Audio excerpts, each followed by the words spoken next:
Okay, I'm going to call the Montclair City Council to order. Welcome to the council chambers, and we will begin our meeting with the invocation and the Pledge of Allegiance, and I'll have the city clerk announce those two individuals. Tonight's invocation will be led by Montclair Police Chaplain Vicki Brobeck, and the Pledge of Allegiance will be led by Mayor Pro Tem Johnson. Great, please stand.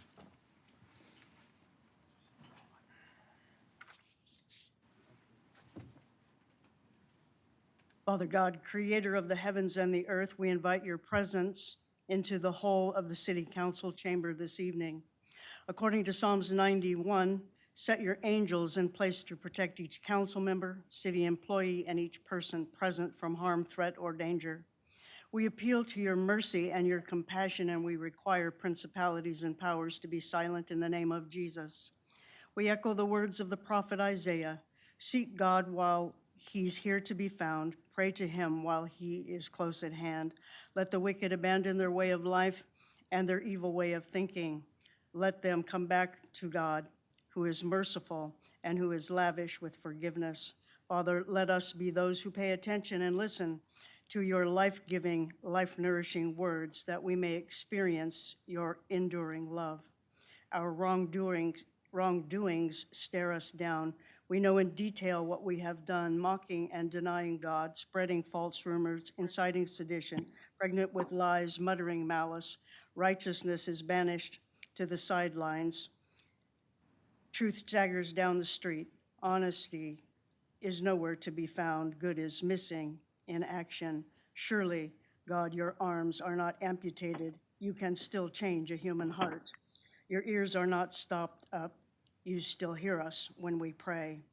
Father, let us not be those who hold hatred in our hearts, having our lips smeared with lies and our tongues swollen by muttering obscenities.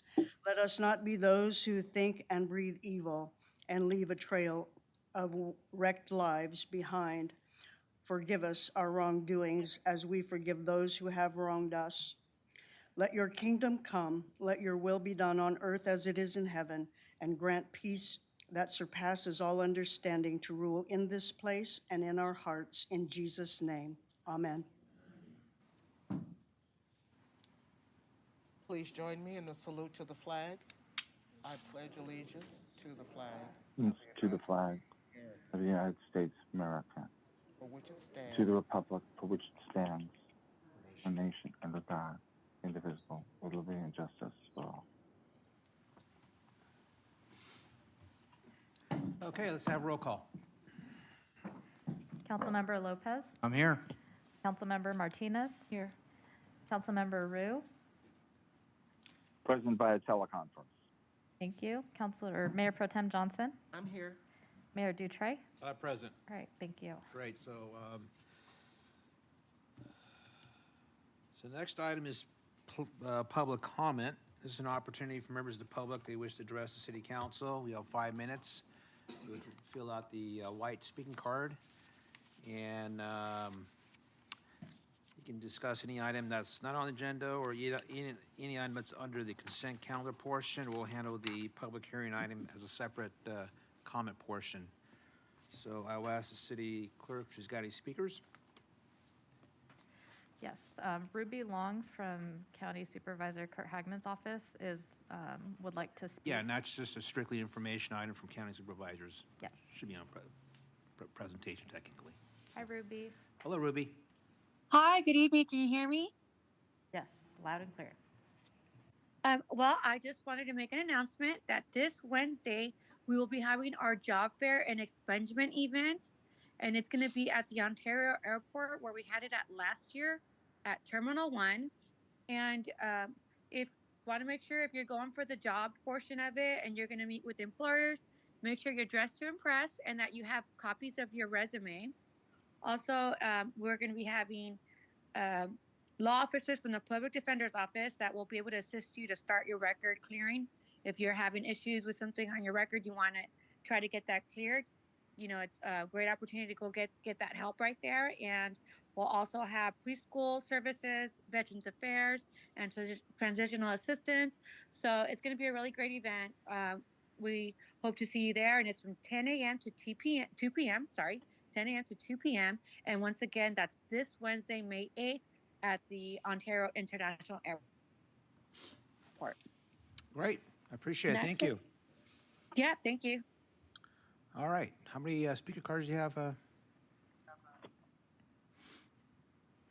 I have 4 for regular public comment and 4 for an item on the agenda. Which item on the agenda? C5. C5, what's C5? And then, Did sorry, you say one B5 also, or C5? Oh, there's no C5 and B5, also just one C5. for Okay. C8. Okay, so C5, we got 4 for C5, and then we have 4 for just regular public comment. And 1 for C8. And we have 1 for C8 as well? What's C8? Yes.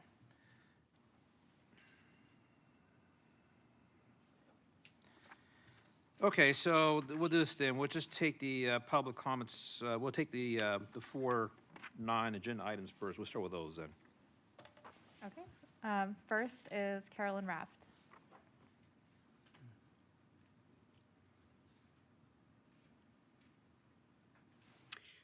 Good evening, Mr. Mayor, City Council, Mr. Starr, Ms. Robbins, and staff and audience. I came here to first, I had sent to you guys a video and an article of the release that we've been doing at Vector Control for the sterilized males. You'll be happy to know, I found out today that 2 weeks ago, they released the sterile males in Montclair. Okay.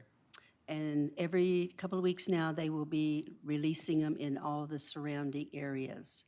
So hopefully, in not too much longer, hopefully it works that we won't be getting bit so much by the mosquitoes.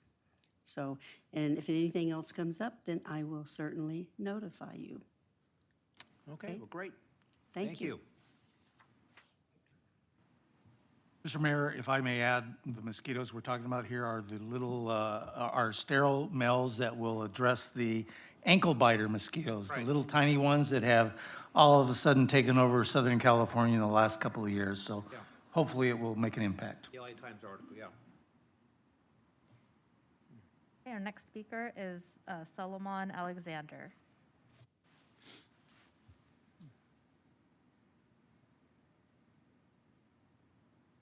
Hello. Hello, everyone. Good evening. My name is Solomon Alexander, and I'm coming from International Polytechnic High School in Pomona. Oh, cool. So I've been born and raised in Montclair since 2006. I went to schools like Vernon Middle School and Monte Vista Elementary. I'm still pretty young. I'm 17. My comment today is on the importance of establishing a fitness zone in Montclair, in which I have over 99 handwritten signatures that actually support it from citizens of the city. And this is specifically targeted towards teenagers, as a lot of teenagers have lack to fitness equipment and they don't know where to start. So first off, I just want to say that Montclair is a vibrant community with a growing population with teenagers who need access to fitness facilities for their physical well-being. And today I'm going to kind of talk about the benefits of it would be if we added a fitness zone to Alma Hoffman Park and how it could affect teens' lives in a good way. So with the rise in sedentary lifestyles among teens due to increased screen time and academic pressures, it's crucial to provide accessible fitness options. Teenage years are a critical period for physical development and establishing healthy habits. Regular exercise during adolescence promotes physical health, mood, reduces stress, and fosters healthy habits for life. Access to fitness equipment encourages teens to engage in physical activity, reducing the risk of obesity and other really bad health issues. A fitness zone in a park provides a safe and accessible environment for teens to exercise. It also offers a variety of equipment suitable for different levels of and interests, including cardio machines, strength machines, and resistance training machines. Having a designated area also encourages social interaction, fostering a sense of community among teenagers who share similar fitness goals. Also, the impact on teenagers. So, establishing a fitness zone in Montclair will positively impact teenagers by improving their physical health and fitness levels, enhancing mental well-being and reducing stress, and instilling lifelong habits of regular exercise and healthy living overall. In conclusion, establishing a fitness zone in Montclair's parks is essential promoting the health and well-being of its teenage population. By providing accessible exercise facilities, we can empower teens to lead active lifestyles and work and anywhere really. I mean, it's just going to promote them just to live a better life overall. And yeah, I mean, hopefully we could work together to make Montclair healthier and a happier community for its teenagers. Well, thank you very much. You see, you had a petition with you? Yeah, I do, yeah. You want to give that to, Monica can take that from you, and then we'll get that to the city clerk's office. And I appreciate you coming out here and discussing the importance of fitness, especially for our younger population. We're open to your suggestions. I know we have some things going on here in Montclair. Perhaps that could be incorporated for teenage. I know we have our San Antonio Trail project we're working on. We just opened up our fitness center last year. We have a fitness center here too. Perhaps we can get some more use in the fitness center. But thank you very much. I think Councilman Martinez is going to say something. Go ahead, Councilman Martinez. Yeah, it's great to see you. I don't often see iPoly students, but I'm an alumni. I Oh, really? graduated in 2007. Oh, yeah. wow, that's awesome. So when it was on the parking lot, right? Or it was a Yeah, small school? parking lot Wow, high. yeah. And now it's a big, beautiful building on the Cal Poly campus, but it gave me all kinds of opportunities to take college courses in high school, and it was a wonderful high school. I loved it. Couldn't convince my sister to go. She wanted to go into theater, but it was Gotcha. a great high school. And I was one of Mr. Hedman's first students. Yeah, Mr. Hedman. Yeah, he Yeah. recently passed away too. I know, yeah. I heard. Sad, but And at good the teacher. time, Miss Martinez, Principal Martinez was my principal. She recently passed away too, I heard. But thank you for coming. It's wonderful to see you here today. nice to meet you guys. Nice to Problem. meet you, Mr. I Mayor. think Councilman Lopez got a Just question. a real quick question. On your petition, is your contact information on there so staff can reach out to you? I believe so. Yeah. If not, I could put it on there. And you said it was signed by how many? Over 99, I believe 100. 100 So, yeah. people? Okay, that's great, great. Are you aware, since you're talking about fitness machines at parks, you're aware about Chino Basin Water Conservation District, their park? That's another On place. San Bernardino, just east of Ramona, right by the wash. They have work equipment out there as well. If you haven't gone there, take a look. Some of those ideas that they may have might be something of interest to you to incorporate in your suggestions to us and other cities in the area. Gotcha. But I had a pleasure speaking with you at the beginning. Very impressed with your delivery and your speech. Keep it up.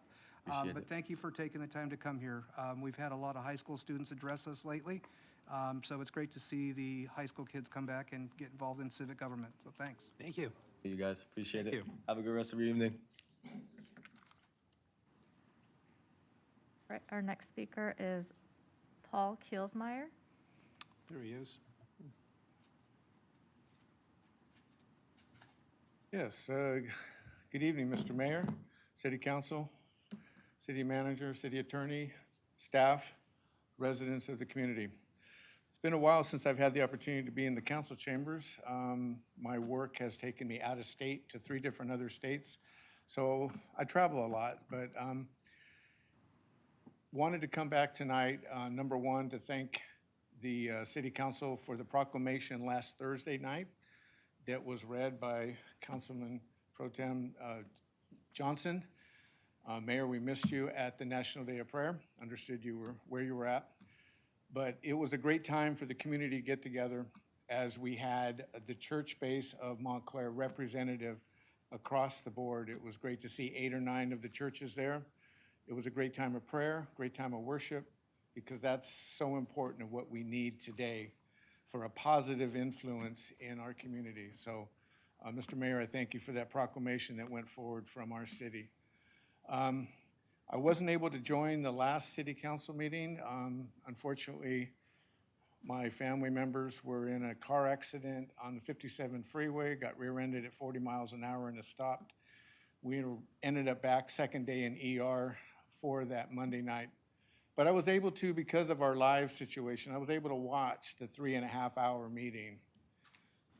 Tore my heart out, what I was seeing happen in my city, this place. It reminded me of a verse, Ephesians 6, verse 12. For our struggle is not against flesh and blood, contending only with physical opponents, but it's against the rulers, against the powers, against the world forces of this present darkness, against the spiritual forces of wickedness in the heavenly supernatural places. So number one, I was glad that the city took the resolution in the way that it went. I hope we can move forward. We can build a consensus. but we can do positive things that we need to address in this city, like the workshop that you did. I was hoping to get to the workshop, but wasn't able to get here in time. For those necessary things, for the mental illness that we have on the streets, the affordability, the different programs that can be brought to help in a broader sense instead of a knee-jerk reaction to whatever's going on the news. So once again, thank you for your time. I look forward to be more involved as my schedule permits. But I am praying for this city, and I pray for each one of you, as well as our law enforcement and first responders. Thank you, Mr. Mayor. All right.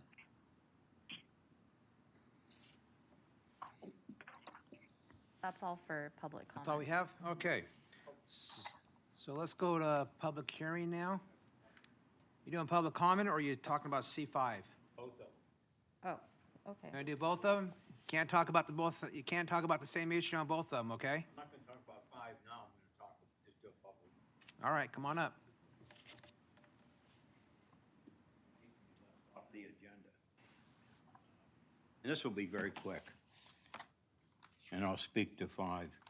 I just wanted to let you know that we have a partner, which we've had. It's called Culture Cannabis Club. Yeah, that's a C5 item. Let's wait for C5 for that. I just wanted to say that they're our partner.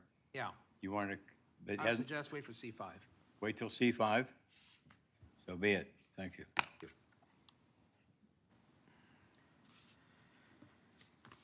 Okay, so we'll go down to public hearings. We'll start with only one item on the public hearing. This is to amend the master user fee schedule, and we'll open the public hearing. Okay, Mr. City Manager or staff? Thank you, Mr. Mayor, members of the City Council. You'll recall that dating back to 2003, the council has directed staff to develop a uniform policy related to establishing the recovery of user fees and consolidate those fees into a master user fee schedule. User fees, of course, are payments that the public makes for provided services that benefit a specific individual or a class of individuals. So that would be opposed to, for example, sales tax, which are paid by all consumers, and then those dollars go into the operation of general government services. User fees are for specific related services that are distinct to the individual that is requiring that particular service from the city of Montclair. It's the practice of the city to establish user fees that ensure that the associated costs for the delivery of those services are directly related to the charge that the city makes for the service that is being provided to the individual. And that relieves the general fund of providing those services, again, related to the specific service that that individual requires. I also note that user fees have come to represent a growing portion of the city's budget, particularly in an era where local governments are restricted by various initiatives approved by the public that restrict our ability to raise revenues in other ways. As proposed, resolution number 24-3435 would amend the master user fee schedule to incorporate a number of new fees that are directly related to fire inspections. The proposed new fees are intended to cover costs associated with performing state-mandated annual fire inspections of public and private schools, hotels, motels, lodging houses, and apartment and condominium buildings pursuant to the California Health and Safety Code. The purpose of the annual inspections is to mitigate known hazards, to reduce risk to the community, and to ensure reasonable compliance with the California fire codes. The purpose of the annual inspections is to mitigate those known hazards as we go forward in subsequent years. You'll recall that this year we attempted to complete those investigations. Unfortunately, we ran out of time, but in future years, as committed to the City Council, we will make certain that we complete those annual inspections on a regular basis. Inspections include such items as confirming fire protection systems are properly maintained, egress systems are in working order, fire protective construction has not been damaged, and fire department emergency access is sufficient. Proposed fees are related to annual fire inspection services, and those are contained in Exhibit A of your agenda report, which is found on page 7 of your agenda packet. The exhibit details the various classes of businesses which the fee is applicable to, and how the fee is applied. You can see that most of the fees are based on the size of the building under the different categories that are defined. The fiscal impact related to the adoption of resolution number 24345 is unknown at this time. However, again, it is in compliance with the California Health and Safety Code, and it is staff's recommendation that the City Council adopt resolution number 24-3435, amending the master user fee schedule. Great. Any members of the public that wish to speak? Andrea, anybody wish to speak on this item? If not, I'm going to close the I public. don't have any cards. Public hearing. Councilmember Lopez. Yeah, quick question, Mr. City Manager. Regarding assemblies, how is that defined? What's applicable to assemblies? Assemblies would be related to facilities that house just large groups of people congregating. So for example, there are facilities that host parties and other types of events, and those would be considered assemblies. And so is that per instance? No. This is just for the annual Okay, inspection. that's what I was getting at, as I was wondering, because I know we have school assemblies on school property, we have a venue on Holt and Benito that has multiple assemblies or parties or whatnot, and that's what I was getting at. As long as it's a one-time fee to the owner, I'm fine with it. Yes. Okay. No other comments? Can I get a motion? Mr. Mayor, I move adoption of proposed resolution number 24-3435 as presented. I'll second. By This is Bill Rue, I'll second. Councilmember Lopez moved it. Mayor Pro Tem Johnson seconded the motion. We'll do roll call since Councilmember Rue is at a remote location. Roll call, please. Councilmember Lopez. Aye. Councilmember Martinez. Aye. Councilmember Rue. Aye. Mayor Pro Tem Johnson. Aye. And Mayor Dutray. Aye. Okay. All right, now we're at consent calendar. So I'd like to do is start with the public comments. There was, I think, items C5 and C8. There was some public comments, so we'll start with that first. Again, now 5 minutes. Okay. So the first speaker on C5 is Carolyn Raft.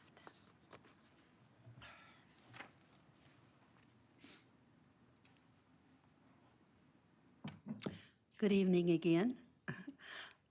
I do have to say, I'm really happy to see this finally come forward to the council.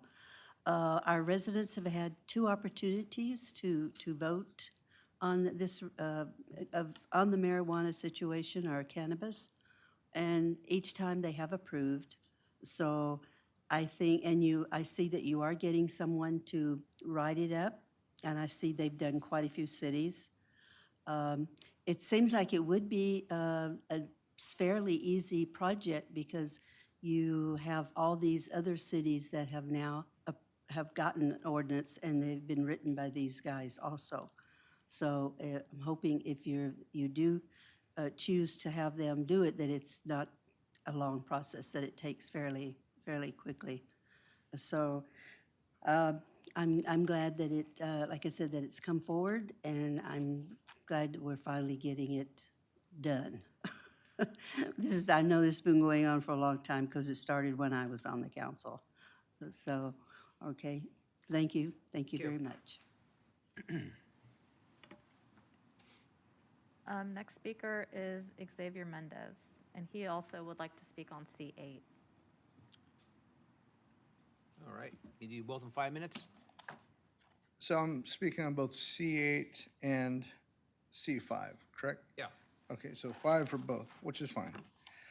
First off, thank you very much for having me up here, Mr. Mayor, Mayor Pro Tem, City Council, Bill, wherever you're at, City Manager, Star, staff, and all the residents and officers that are here also, and Dave Pohl, Fire Chief. So just to, again, kind of reiterate what Carolyn was mentioning about the cannabis. Good to see that this is finally back on here. Ed, I know that you have written many policies already for this, and I'm pretty sure that some of your policies were approved in other cities, I think. I remember some of that. But it's just good to see that. I'm glad that we got this grant, And I know it said in our thing it was 150,000, but I believe in September in the Daily Bulletin, there was an article that you guys got 195,000. So maybe that was wrong, or? No, it was 190, but 150,000 for the grant development, and then the balance was for social equity program. Gotcha. So anyways, just congratulations on that, and hopefully we can get this thing pushed through and make a lot of money for the city, hopefully. As far as Agreement C8, approval of Agreement 2436 with CASC, was just wondering, why we were getting into that. I thought we had staff, at the city that could do that. Would love to see us keep the staff that we used to have. Maybe we don't have them anymore, but would like to see us, try to fill those positions. While looking at that, I went online and looked at the agenda for sewers, and I did see, which was kind of interesting, that in 2020, we were funding, the sewer budget was about a little over 4 million. And at that time in 2020, we were funding about 7.08 full-time employees for sewer, which I understand a portion of it goes to superintendents, managers, other staff, other people. But now here in 24, just 4 years later, we're now funding 13 employees in that. I just thought that's a lot more. And considering that the budget is only now 4.5 million, I just thought, wow, that's a lot of money going out and not really to operations, and would love to see a little bit more money in operations to keep the sewers clean. Other than that, just need to go through the budget and read through it and find a lot of good things in there. But anyways, that was it, and thank you guys very much. Oh, you did in 3 minutes.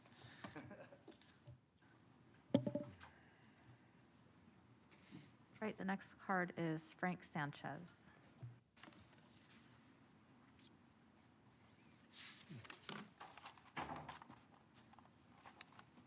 Good evening, Mayor, City Council, City Managers, City Attorney, and residents of Montclair. My name is Frank Sanchez, and I'm the Director of Community Outreach and Corporate Social Responsibility at Stizy. We are one of the largest vertically integrated cannabis companies in California, with 34 stores in operation, of which we're proud of being good and responsible neighbors in those communities. Our closest store to Montclair is located in Pomona, California, and we encourage everyone to come by and visit. Today, we'd like to share our support for the approval of agreements 24-32 and 24-33. Having reputable companies like HDL and Cole Huber working together with city staff is a step in the right direction. The collaboration will ensure a speedy process towards making sure the city is best prepared for cannabis applications and the best possible ordinance and legal team at the helm. It is critical that HDL and Cole Huber work expeditiously to ensure that Montclair is the first to market.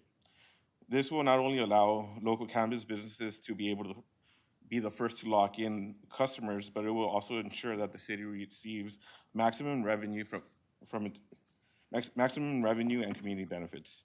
We look forward to the day that we're able to submit our application here in Montclair, and we welcome any questions. Thank you. Thank you very much. Right, Bill Kaufman.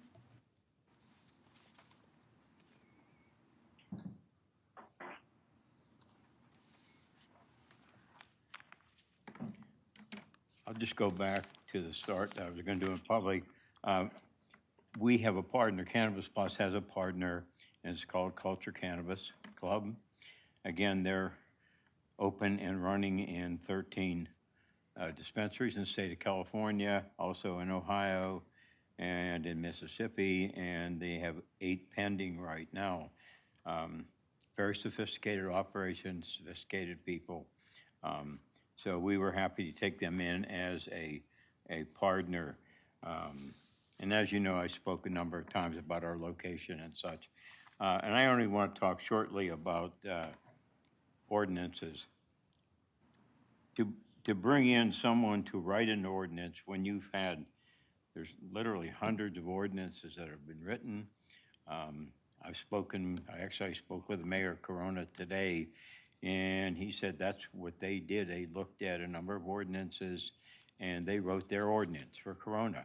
They didn't have to pay which you'll get from consultants and from attorneys, bill after bill after bill. Now, I don't know if the $150,000 that's allocated to this must be spent, because it could be spent on things that are much more important than a consultant group coming in and taking a tremendous amount of time and a lot of billing to write ordinances that are already written in a number of cities, and you have a comprehensive state regulation that is written. So I just implore the city not to waste that money on a consultant group, but and I've talked to Mikey Puentes on this. I think that with what's out there, you have a staff that are intelligent enough that they can write an ordinance for Montclair without spending a lot of money. As far as the lawyers go, you know, that was my business at one point, and they do a hell of a lot of billing. But I won't speak down on that. Maybe the city attorney could use some assistance as far as reviewing the ordinance. But again, if it was the first ordinance in the state, that would be one thing. But it's probably the 100th ordinance. And there's so many out there, you just, I don't believe that your staff really needs to bring consultants in here to drag this out and do a heck of a lot of billing. Other than that, that's it. Thank you. Thank you. No more cards. Cards? All right, so I'll start with my left. Anybody on my left want to pull an item off agenda for questions or comments? Nobody on my left? Zero? Nope. How about my right? Any items on my right? Mr. Mayor, item C4 for purposes of abstaining, and item C5. C4 can abstain, and C5, okay. Councilman Rue, you have anything you want to pull off the consent calendar? No, I just want to verify the item being pulled is C4 or B, well, C4? C5, the cannabis. C5, for the purposes of abstaining.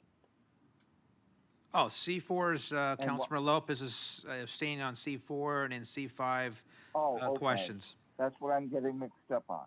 All right. Okay. So then we have item C5, Councilman Lopez then? Yes. Questions regarding the item and some comments. I will concur and agree with Councilwoman Raff's comments that this is long overdue, and I'm glad we're at the stage where finally drafting ordinances and policies regarding what the voters approved 2 years ago is finally coming into effect. However, what I am concerned about, it's no secret, I have expressed some reservation, if we all recall, and I even asked for the city manager for a copy of the item just before the meeting, but it was unavailable. It's not his fault. I had forgotten my copy, so I was wondering if there was one in the building, but there wasn't at the time. It's a thick, huge binder of proposed regulations, stipulations regarding the ordinance that was worked upon 4+ years ago. When that item was brought to council, both the prior council and this one, those within the industry expressed some concern about having a very excessive, detailed, intrusive regulatory ordinance potentially being placed upon the industry here in Montclair. I believe it was a representative from a local union who represents workers in the industry, stated that in the city of Pomona, I believe their ordinance was either 13 pages or 30 pages, no more than that. And their 30, okay, thank you, Bill. Voice of God. That Not really. Well, you caught me off guard because a voice just blared in the speakers. I wasn't anticipating that. 30 pages, and it's working fine for the city of Pomona. The city of San Bernardino has an ordinance for their establishments that doesn't exceed, I believe, more than 100 pages. It's less than that. So I kind of was hoping some representatives from HDL and Cole Huber would be here, because I'd like to stress to them that based upon what those in the industry are saying, there is no need to have a very long and lengthy document concerning the governance, monitoring, application, selection, what have you, for the cannabis industry that will be coming to the city of Montclair. So I'd like for that to be stressed to them, because I think it would be of benefit to those that are interested to do business in the city, not to be so cumbersome by stipulations. That said, I'm losing my train of thought. That said, those in this industry are already excessively burdened and given so many hurdles and hoops to jump through by the state, and they're taxed at a higher rate by the state, that they're already being put through the ringer. And now if we engage in a similar fashion, they're going to have to go through it twice and twofold. And I can see how some folks may want to be, may become discouraged and go to another city and entity to perhaps set up shop. So I wouldn't want that to be a deterrent. But I have two questions regarding the contract, because, again, Councilwoman Raff stated, I believe her word was expeditiously, that this be done expeditiously. And item number 1 in the contract on page 111 of our packet, colleagues, it states this agreement shall commence on May 6, 2024, and shall remain and continue in effect until modified by the parties or terminated pursuant to the provisions of this agreement. I don't see an end date in this agreement. Now, is it to be assumed that the contract will end once the money is dried up? Because if that's the case, there's no incentive for the parties to exercise some prudence in making sure that they are not expending all the full money allotted to them, that they're gonna cut the fat, if you will, and cut down and only do the minimal necessary work and not just eat up the money allotted to them. That's my first question. The next question relates to that. In item 5B, which is page 112 of our packet, it states, consultant shall be compensated for any additional services in the amounts and in the manner as agreed to by city manager and consultant at the time city's written authorization is given to consultant for the performance of said services. Unless I didn't see it in my packet, perhaps if there is, please correct me, I didn't see a suggested or anticipated schedule of fees.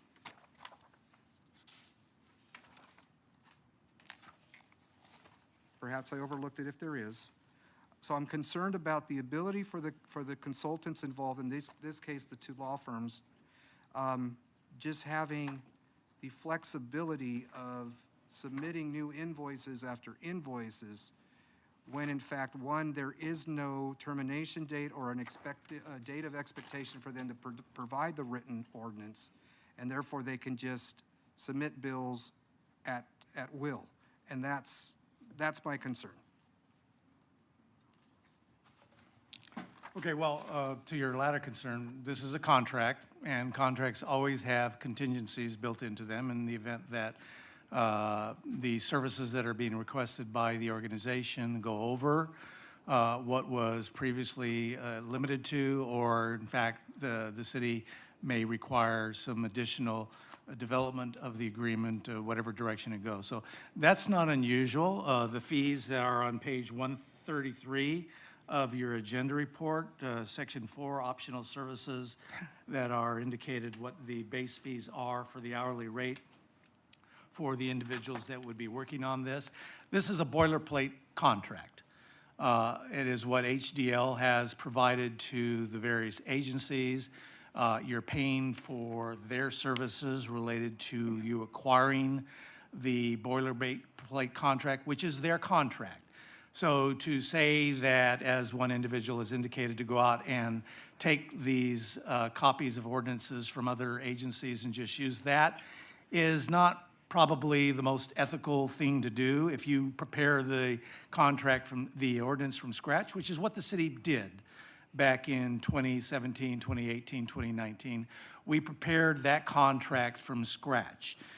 It was a 300-page plus document that was broken down into 3 different ordinances. It wasn't one single ordinance. It was based on what the council directed. At that time, the industry was in its nascence period, and the council had asked that it was a regulatory ordinance that was complete and full, and that it fully regulated the industry because of concern by the council that there would be opportunity for the emergence of illegal activity within the industry. So that is what staff developed. At that time, it was the most comprehensive ordinance in the state of California. We, in fact, heard from a number of representatives from the industry at that time that the ordinance was so comprehensive and detailed in its understanding of the issue that they determined that Montclair clearly knew what it was doing in relation to planning and preparing for the regulation of cannabis. And we had the premium cannabis businesses in the state of California stating that they wanted to come to Montclair, and Montclair was probably the only city in Southern California that they wanted to come to because it was clear that the city knew what it was doing. However, we got bogged down in the issue of the direction of taxing in relation to that ordinance. Montclair was looking at a different kind of a revenue solution that was different than a tax policy. In this particular issue, we were looking at franchise fees. A franchise fee would give the businesses the opportunity to either pass on the franchise fee, which would operate similar to a sales tax, onto the businesses or to the customers, or the business could choose to absorb the franchise fee in and of itself and not pass it on to the customers. Therefore, they could sell the product to the customer for a lower price, thus producing greater profit for the businesses as well as greater customer traffic in Montclair. Unfortunately, we had a question posed on the applicability of the franchise fee, and we need to get beyond the issues that were raised by the particular legal counsel that raised that issue. We believe that we had had a viable solution to going forward with the franchise fee, but in fact, the pandemic then hit, and we sort of got bogged down in not going forward any further in relation to the cannabis ordinance, instead dealing with other issues. When we came forward to bring it back in front of the council expressed their desire to have a much watered down ordinance.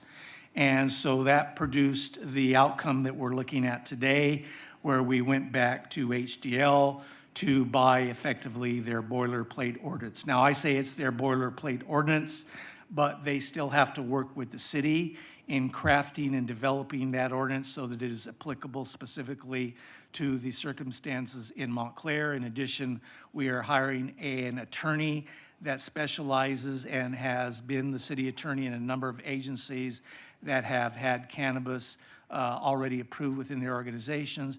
The particular attorney that we're contracting with has great familiarity with cannabis ordinances, so she will be adding the additional support in relation to developing the ordinance so that it more specifically addresses the needs and the desires of the city of Montclair. The ordinance will probably stay within the framework of 40 to 60 pages, not the 300 pages that the previous ordinance developed out to.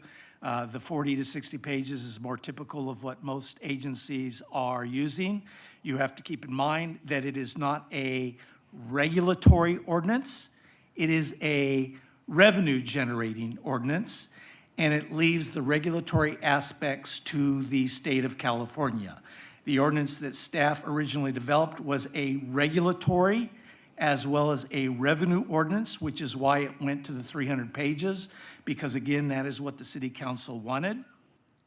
But this ordinance is a business ordinance, the one that we will be developing, and therefore it is strictly based on the idea that it is creating the structure for revenue-raising capacity in the city of Montclair, leaving the regulatory aspect to the state of California. So you have to understand and you have to accept that regulation under this ordinance that will come before the city council will be left entirely to the state of California, and we will be following all of the thousands of pages of regulation that the state of California has. So the grant that is being provided to the city of Montclair $75,000 is for HDL to develop the ordinance that we will be going forward with. We do not anticipate that there will be additional expenditures beyond the $75,000, but in case there is, then the general fund would have to come up with the additional expenditures, potentially, because the additional amount up to the $150,000 above the $75,000 would go to the other law firm that we would be hiring to help assist. We hope and anticipate that there will be sufficient funds within that $150,000 to cover not only the base ordinance and the development and changes to that base ordinance and anything else additional above that. And again, as I said earlier, above the $150,000 will be for the social equity component. The grant specified that that is what this money is for. The $150,000 for the development of the ordinance. It can't be spent on any ancillary services. It is specific to ordinance development, and the additional $50,000 above that is for the development of the social equity program. I think that addressed most of the issues that were raised by both the member of the public and Councilmember Lopez. If I haven't covered all of your questions, please let me know. And I believe City Manager Starr, one question Councilman Lopez asked is, at the end of this agreement, there's a clause in there that allows the city can terminate this agreement for a cause or no cause that with a 10-day notice or something like that. Absolutely, that's always in every agreement. That's standard to our agreements. You know, just to follow up, thank you for the detailed explanation. I appreciate you sharing that this will be a revenue-generating ordinance and the regulations will be left to those of the state. I'm not so fond of the state regulations, but they're there nevertheless. I'd still like some assurances, though, that this contract, as far as length of time, just can't be open-ended. I wouldn't want to see this drawn out another year. It'd be great if we can get this in 6 months or less, which would put it at November sometime, and that way perhaps in '25, the city can act on actually implementing it. Is there anything, Mr. City Manager, that you can, or can I get a commitment from you that you will encourage the consultants to get us proposals back within a certain number of within a certain time frame and not just? If I might speak to that, Councilmember Lopez and council members, there is a proposed edit to that agreement, which at the end of the term, the language that's in there, staff is proposing that we state or 1 year from the effective date. So there would be an end period of 1 year.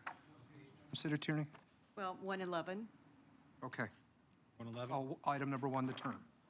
Okay.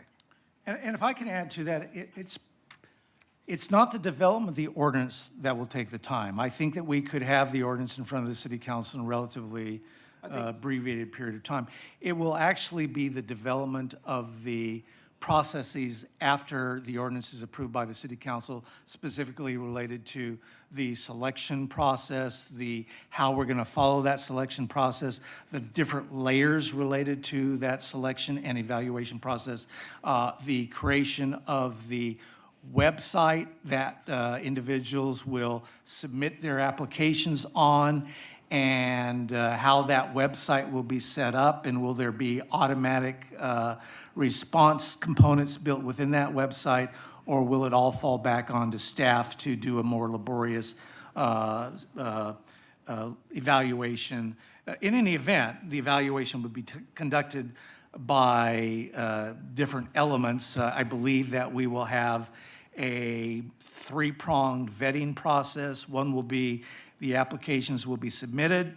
If they are not in compliance with the requirements of the code, then those applications will be rejected, and there will not be an opportunity for reconsideration.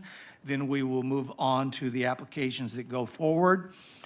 Then there will be a merit-based rating of those applications, and after the merit-based rating, there will be a lottery selection, so that every step of the way it's ensured that it is a fair process that will eliminate opportunities for someone to allege that there was bias or preference for one business or another. We have found that in looking at the different agencies that have gone forward and those that have been sued, it's because basically they didn't have these three elements. They may have had the local vetting, and then they had the merit-based, and then somebody sues them because the merit-based was faulty. There are others that had the vetting, and then they had the lottery, and individuals sue and say, well, how do we know that the lottery was fair? And so the agencies that have effectively circumvented the litigation issues implement these three steps, and that's probably what we will be doing, and those are the things that are actually going to take the time. I'm comfortable moving forward if the city attorney's language is, Yeah, one of your, is for sure going to be in. I would concur with that. Yes, that's what's proposed. What is in, I believe, Economic Development Agency Director, Mr. Fuentes, would like to comment. oh.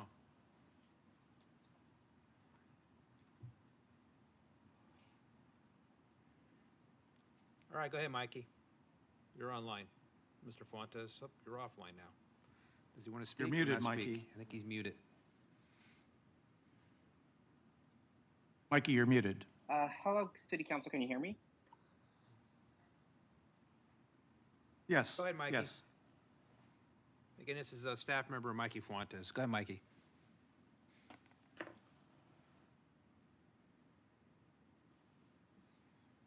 Did he disappear? He's lost.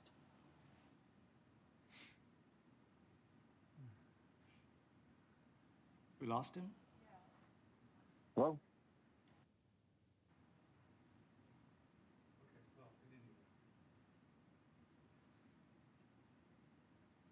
Okay.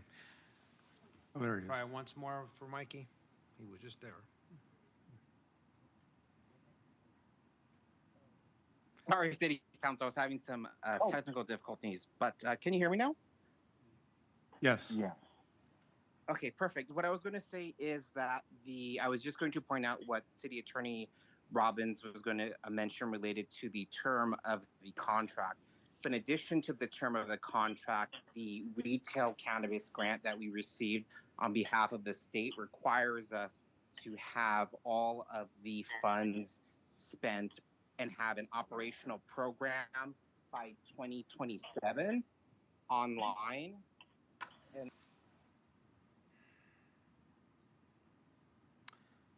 have one online. So we do have a timetable in terms of when the funds can be spent.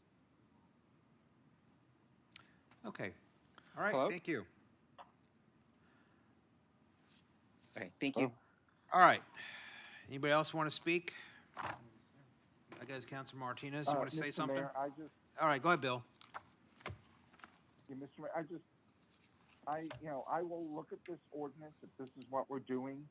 I like the, addition of the city attorney's comments. I have, and I won't go into it tonight, I do have some things I would probably want in that ordinance. I'm familiar with the one in Pomona. I like that ordinance if we're going to do this, but I have to see what they write. All right. Thank you. Councilmember Martinez. Thank you. So when City Manager Starr had originally proposed the 300-page ordinance, I was pleased with it. It was very well thought out. And we discussed it and we got caught up in some of the semantics and issues with taxation. But I'm curious if any of my council colleagues are inclined to answer, and if you don't want to, that's fine. But was the intention of the council to move away from city regulation and move into what we're doing here today, more of a state regulation, or were we happy with the original idea, just, we needed to work out more of the semantics?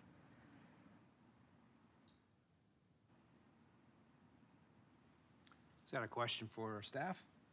That's a question for my council colleagues if they're inclined to answer, because my understanding was we wanted and I could be completely wrong, but my understanding was we wanted the city to regulate the businesses.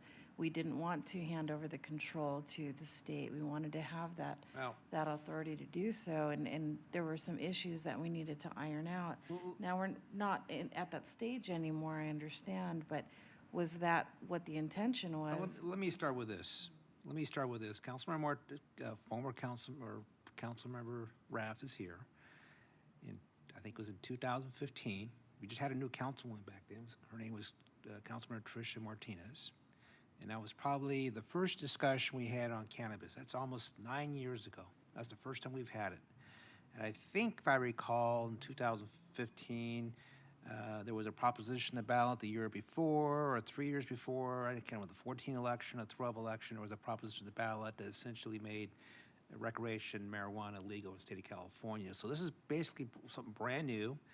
And at that time, I think our staff decided to take the dive, am I correct, Ed? And come up with some type of comprehensive cannabis ordinance for the city of Montclair that included both regulations and included obviously revenue. And it was a very long document, and I think Ed had a concept that he was going with, and that was the franchise fee as in terms of revenue. And then things moved on, and we got busy with other things, and of course there's changes in California law happening. There's changes in the industry that's happening. I know that when we decided to put the Measure I sales tax, if I have it right, Measure L sales tax, we decided to make that a priority for the moment and then come back to cannabis later on. I will say this, if we decided to adopt this back in 2015, we will probably be rewriting the ordinance and making a lot of amendments to the ordinance. And the reason why I say that is sometimes going first is not the best thing to do. Let other people go first, see how things change, learn from all the mistakes that are out there, learn from all the industry and the changes in the laws in the state of California, the establishment of the enforcement agencies in the state of California. I think at one point there was 3, now they merged down to 1 agency, and then go from there. So I'm pretty sure HDL has done a good job with their other client cities, along with this attorney they're utilizing. I do believe we still have land use control, right, Ed? There's still a land use component to the ordinance. Yes, but it's very likely that that will be a separate ordinance. Be a separate because ordinance of land it's- use. yeah. Okay. So to answer your question, I don't know if I answered your question, Council Martinez. I'll give it back to you. No. Well, if I can answer the question, so the ordinance that we developed is completely outdated now. The industry itself has changed, the structure in the state government has changed, and that ordinance would have to undergo extensive rewriting now in order to make it current. Of course, we would have probably done that, making amendments during the course of time, but rewriting that ordinance now and bringing you a regulatory ordinance probably would take greater time than it would take to bring on HDL and take their boilerplate ordinance and modify it, amendment to fit what we need. That's not to say that there weren't concepts that we created that were unique and frankly have not been adopted by the industry generally, that we would want to probably place in this new ordinance. So for example, one of those components is that we require that every cannabis business that received a license from the city of Montclair would have to contribute to a legal defense fund. The reason for that is that this business is for them. Yes, we might generate a tax out of it, but why should we take that tax that we generate out of it and spend it on behalf of the businesses that get licenses to defend them when we get sued by businesses that are complaining that they didn't get the license? So that was one of the concepts that we put in that original ordinance that frankly really hasn't been carried over to other ordinances throughout the state. Doesn't mean that we don't want to go back and evaluate that and still have that put in the ordinance, because again, why should we defend the businesses that get a license for the fact that other businesses didn't get licenses? We think it really should be on them, and that's the point of the legal defense fund. Other concepts are unique, and we may want to introduce them into this ordinance. We will have to evaluate that as we go forward. But in any event, I think that that ordinance of 2019 is so outdated today that we would have to completely revise it. I see. Okay, that's what the mayor was saying. I get it. Okay. And so then it would be the recommendation of city staff that this would be the best way to proceed forward. Yes, HDL is a very reputable company, and we actually used them at the beginning of the process. Back in 2017, we hired them, and it was from their base ordinance that we took it and extrapolated it to the ordinance that we ended up with. I probably would bet that the ordinance that they will be introducing to us now is significantly different than the ordinance that they introduced to us in 2017. Again, reflective of the direction that the industry has gone. Got it. Okay, thank you. Okay, Mayor Pro Tem Johnson. Thank you, Mr. Mayor. In response to Councilmember Martinez's question, I can tell you that knowing that the voters of this community have voted yes for it, and also that city staff worked so hard on that ordinance, and there are a couple of really strong points that I appreciated about the way it was written. So while yes, the voters have voted to approve this, but on the other hand, there are lots of residents who are saying, "But wait a minute, where are you going to put it?" And so in the ordinance that City Manager Starr created, it had very specific detail about where the retail shops were going to be and where the grow stations were going to be. And I really appreciated that facet of the ordinance, and I hope this one coming forward will have those similar facet. It was really, I thought it was quite well done, and lots of the members of our community appreciated it and wanted it, and were disappointed when it didn't go. Did I answer your question? Okay, Councilmember Lopez, you have something else? Yeah, just an item that reminded me, the city manager's comments reminded me. You mentioned the stipulation for those businesses that get a license for them to contribute to a legal defense fund, and it prompted this reminder when we had this discussion, I think a year and a half ago. We did have discussion. I believe Councilmember Rue, and I'm not sure if the mayor was also somewhat entertaining the commitment from those that would be submitting licenses, where we would require, I believe, a 10% contribution back to a legitimate nonprofit that has ties to the city of Montclair. I'd like for that stipulation to still be on the table and incorporated into the ordinance, please. Those that were before us at the podium when this item was brought up at that time all agreed, saying they would do so, and they are presently doing so in other cities that they currently do business. So I'd like for that to be included. Now, in addition to that, just to clarify or Ms. Martinez, where I'm coming from, I'm not opposed to this item. I'm not. We need to proceed and go forward. I was just concerned, knowing now that the 300-page document is to be laid aside. I'm comfortable proceeding. My only concern was if that was going to be the base as we continue. When I heard from members of the industry saying that it was a disincentive for them, I figured we had to do better, and we had to go to a very similar ordinance in composition to that of other cities, be it 30, 40 pages, because if they are capable of getting all the stipulations in it and it's working, we could do the same, and that's where I was coming from. Okay, I so would concur with that.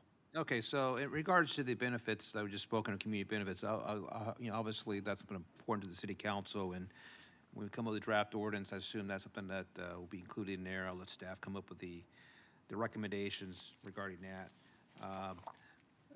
Ed, do you think we can have a draft back in 6 months, or is that too early? We haven't had a meeting with HDL yet. I presume that you'll have a draft back in 6 months. I do want to point out that the original ordinance did require contributions from organizations, so that is certainly a direction that we will continue to go. As far as disincentives, I don't know that the original ordinance operated a disincentive, since we had a number of the premium businesses in the industry saying that they wanted to come to Montclair, and I think that is what you want. You want the premium industries, you don't want the fly-by-night businesses, and I think that HDL is of that same philosophy. The disincentive for the industry isn't the regulations. The regulations are what they are. The state has its layer of regulations that control this industry, and every business in the industry has to comply with those regulations. The disincentive is the taxes. The disincentive is the illegal cannabis businesses that continue to operate. We have to get a handle on controlling the illegal businesses that continue to take away from the legitimate businesses, and there has to be an effort to understand the tax-related issues related to the businesses. That's what they complain about most, the high rate of taxes. Again, that's why the franchise concept actually worked better for them. And as you already know, the council has limited the tax in Montclair to a maximum of 7%, which is lower than the maximum 10% for most of the cities that have passed these sales tax measures for cannabis-related industries. And it would be our intent to come in lower initially to get the industry in its infant form to develop going forward. Okay, so maybe 6 months, we'll see something, Ed? Yes. Okay, maybe, and if not, close to 6 months. We'll have a draft come back to us. Obviously, we'll have a workshop, we'll discuss the draft. I think there are a lot of, yes, Ed, there was a lot of important things in that original agreement that I think it's important that we continue on with this proposed coming draft agreement. I think we've exhausted this discussion here. Mr. Mayor, I move the item with the 1-year sunset. Well, let's do this. Let's move the, well, you're gonna, you want to separate the item C4? Yes, I have to abstain, Mr. Mayor, because I have an existing contract with. All right, well, you want a separate vote on that one there? Yes, please. Are you just gonna add the 1 year to C5, or are you gonna add something else to it? Nope, just that Okay, stipulation, let's the just 1 year approve the sunset by the entire city attorney. approve the entire consent calendar, leave out C4, and then C5 with the 1 year stipulation. Is that? Yes, Mr. Mayor. Okay, is there a second to the motion? Second by Mayor Pro Tem Johnson. Let's have a roll call vote. This is for both items at the same time, for the Yeah, this would be consent calendar for and C4? consent calendar with exception of item C4 and also an amendment to item C5. Okay. Councilmember Lopez? Aye. Councilmember Martinez? Aye. Councilmember Rue? Aye. Mayor Pro Tem Johnson? Aye. And Mayor Dutray? Aye. So now I just move for approval item C4. Can I get a second? I'll second that. Second by, we'll say second by Councilmember Rue. Roll call vote. Okay. Councilmember Lopez? Abstention? Councilmember Martinez? Aye. Councilmember Rue? Aye. Mayor Pro Tem Johnson? Aye. And Mayor Dutray? Aye. Okay. Thank you 4-0. very much. Communications, city manager, do you have anything? Well, I do need to mention in relation to C5, even in the case of City Pomona, which used BBK or HDL, I forget which one they used, it still took them 2 years Right. to develop their ordinance, to develop the structure. This is common for agencies that go down that road. This is not something that happens overnight. There are just simply too many elements to this. I don't know that staff can commit and agree that they will have something in front of you in a year. We will try, but this is beyond our control. We're working with various entities that are going to assist us in this regard, so we will try. Yeah, Mr. Starr, I agree with you, and we're back on C5 again. I agree with you. We want to make sure we have the right ordinance. I realize it does take time. It does take a lot of thought. We don't get a draft in 6 months. Just give us an update and where we're at. Maybe that's a better thing to say. Just give us an update. Doesn't mean you have to have a draft, but give us an update where things are at. Maybe better thing to say. Anything else, Mr. City Manager? Well, are you in communications? Yeah. Okay, I didn't hear the city attorney speak on anything, so. Oh, she didn't have anything. I didn't hear. Okay, yeah, in response to the group that was here related to the fitness zones, I think the council and Mr. Mayor, you already indicated that the city is already moving in that direction. every single one of the parks that we are putting money into renovating will all have fitness zones, as well as many of them having walking paths. Saratoga Park, which the council received a report on a month ago, demonstrated clearly that there was fitness equipment that was being placed into the park. The San Antonio Creek Channel Linear Park will have fitness zones along the length of the park. And so even Sunset Park, which is now currently under development, will have fitness equipment. Reeder Ranch Park will have a fitness zone. So it is simply the direction that the city is going.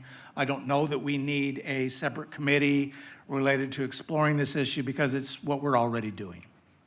Thank you.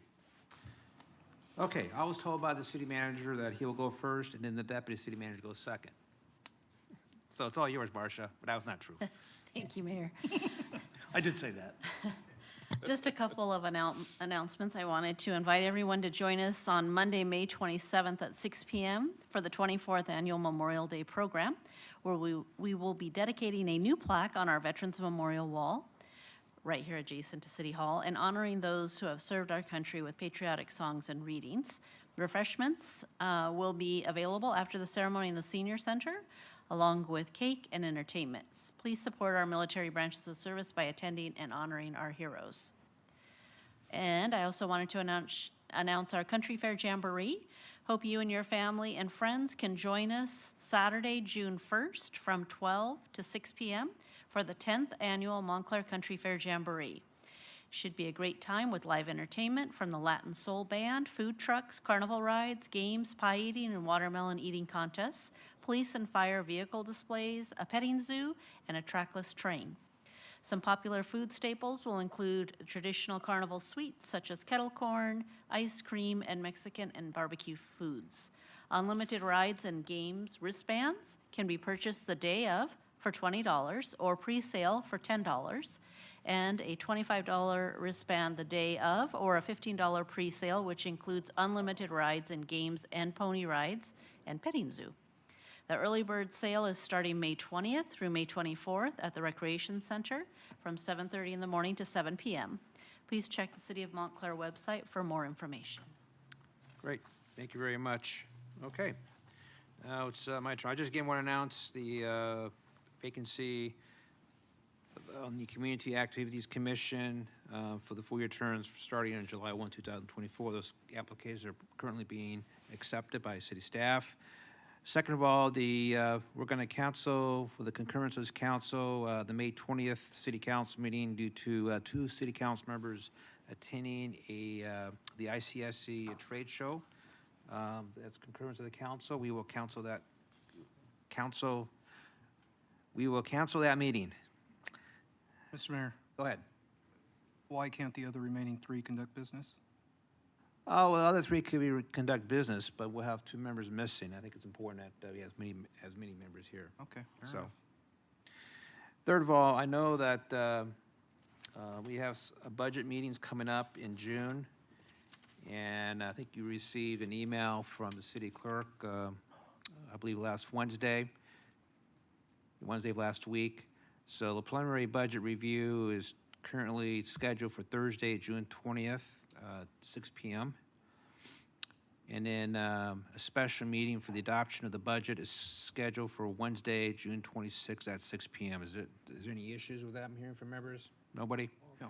Again, that's there's an email, but it's again Thursday, June 20th for the budget workshop, Thursday, June 20th, and then the adoption of the budget at a special meeting will be on Wednesday, June 26th. Everybody's good? All right. Yes. I just like to talk about some of the important dates in May. Obviously, we just had the National Day of Prayer. I know Vicky's in the audience. I want to say thank you for coordinating that. That very good event. I apologize I was not there, but I know the First Lady of Montclair was there. I happened to be in Coachella for a conference. Again, during May, we have Nurses Day, we have National Teachers Day, we have something called Mother's Day. So I do want to wish all the mothers happy Mother's Day a week from this coming Sunday. We also, I know we just had the firefighters Memorial Day yesterday, and then we also will be having Peace Officers Memorial Day, I believe on May 15. There's also Armed Forces Day, and then as mentioned earlier, we will honor Memorial Day here at City Hall. And then as far as Heritage Month, we have the Heritage Month for the Asian Pacific American community, and also for the Jewish American community. Again, I did attend a couple of conferences. I attended the California Cities Legislative Conference in Sacramento 2 weeks ago, met with our Senator Rubio and Assemblymember Rodriguez, focused on homeless and some other issues, and I forgot. Then also last week, I attended the annual Southern California Associated Governments Annual Conference representing the city of Montclair at that conference. And I just want to recognize staff for some of the events that they have coordinated. The Montclair to College event was very well at the Canyon. Obviously, we had a volunteer dinner event that went well. And then last Saturday, I know it's not really a staff event, but the bingo night that took place at the community center, hosted by the Montclair Women's Club and also the Montclair Senior Citizens Club. I had a chance to stop by there, and that was a pretty serious bingo event. They're focusing, waiting for those numbers to come in. I think they're more focused in a bingo than going to a poker event. And with that, that's all I have, and I'll start with Councilmember Rue. You're the furthest. In the essence of time, I will not make comment. I can keep it to the next time we meet. Okay. Councilmember Lopez.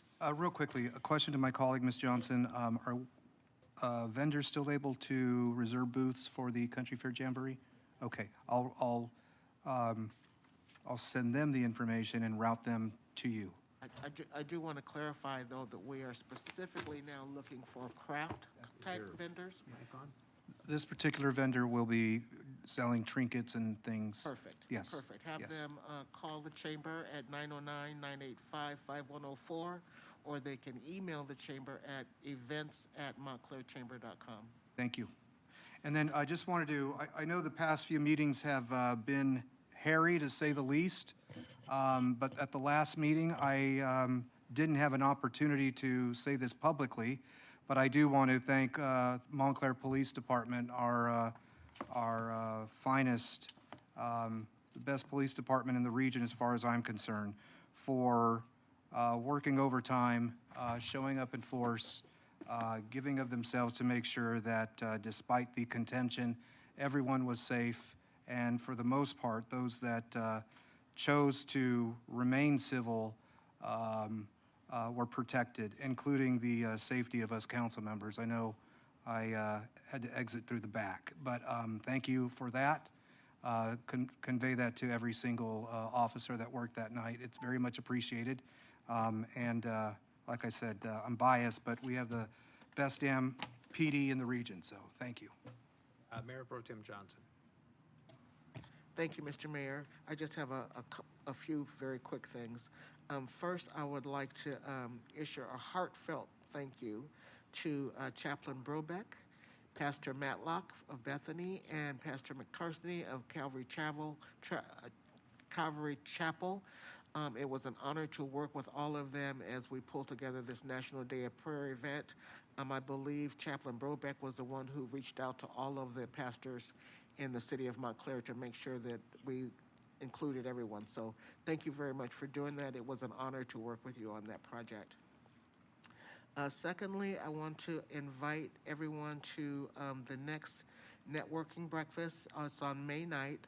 The speaker is going to be Christian Pior from Hawkeye, which is an organization that provides employees for free. So if you have a business and you need some hands, if you're willing to work with Hawkeye, they will send you a person. The person has a limited number of hours that they can work a week. I think it's like 30 hours a week. But Hawkeye pays their salary, takes care of their work comp insurance. It does everything for them. And as a business owner, what you get is 2 extra hands for a short period of time. So I would invite you to come on May 9th at 8:30. We'll be at the Montclair Police Department in the first floor conference room, and I hope you can all attend. And speaking of police, I also want to invite everyone to the Police Officer Recognition event, which is scheduled on May the 23rd at noon at the Canyon.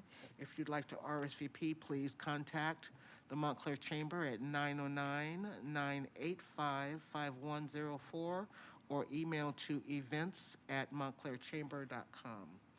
Mr. Mayor, that concludes my comments. Councilmember Martinez. Thank you. So April 24th, Montclair to College event, I just want to say that this year there were twice as many Montclair to College graduates than the most that there has ever been in any prior year, which is incredible. I wanted to say there were about 120, 129.